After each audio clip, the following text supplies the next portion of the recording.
Hey, if you're sitting there wondering whether this benchmark my Temp mini incubator is actually going to solve the problem you have, or if you're about to drop a couple $100 on something that ends up gathering dust on a shelf, you're not alone. A lot of people get stuck between wanting precise control and not wanting to overpay for features they won't use. I get it.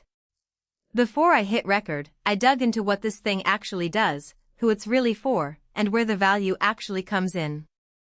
So let's cut through the noise and talk about whether this mini incubator is worth your time and money.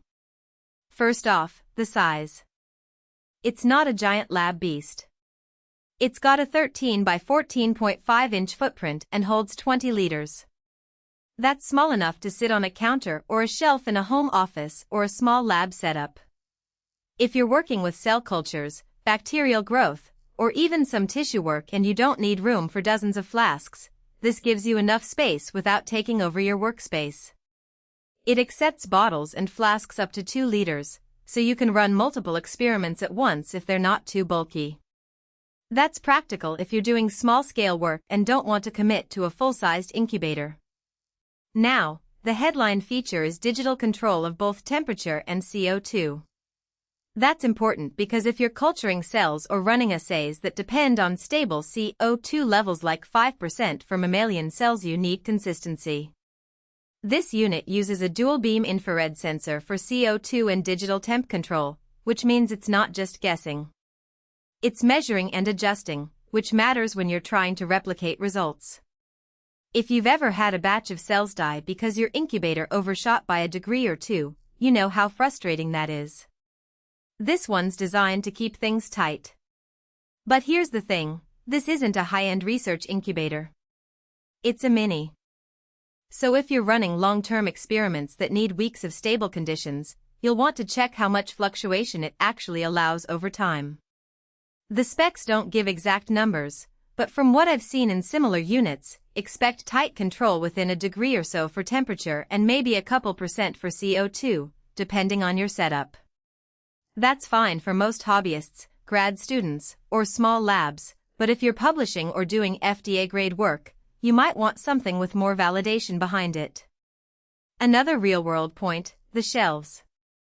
It comes with 2 stainless steel shelves, which is standard, but they're removable and adjustable. That's useful if you're switching between different flask sizes or trying to optimize airflow. But don't expect a ton of flexibility. If you're running something tall, like a 2-liter bottle standing up, you might only fit 1 shelf's worth of stuff. So plan your setup accordingly. Now, who should actually buy this? If you're a researcher in a small lab, a grad student working on a tight budget, or even a biohacker doing DIY biology at home, this could be a solid fit. It's not going to replace a full lab incubator, but it gives you professional-grade control in a space-saving package. And if you're someone who's tired of babysitting your cultures because your old incubator can't hold a steady temp, this might be the upgrade you need. Who should skip it? If you're running large-scale cultures or need to incubate dozens of plates at once, this is too small. Also, if you're not using CO2 in your work, say, you're just doing yeast fermentations or bacterial growth without gas control, then you're paying for a feature you won't use.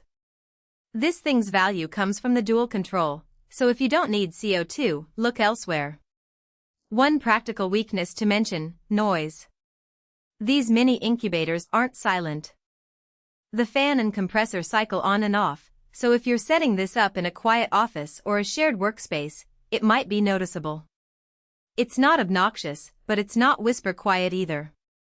So if ambient noise is a deal breaker, test one out first or plan to keep it in a separate room. Another thing, setup. It's not plug and play in the way a consumer appliance is.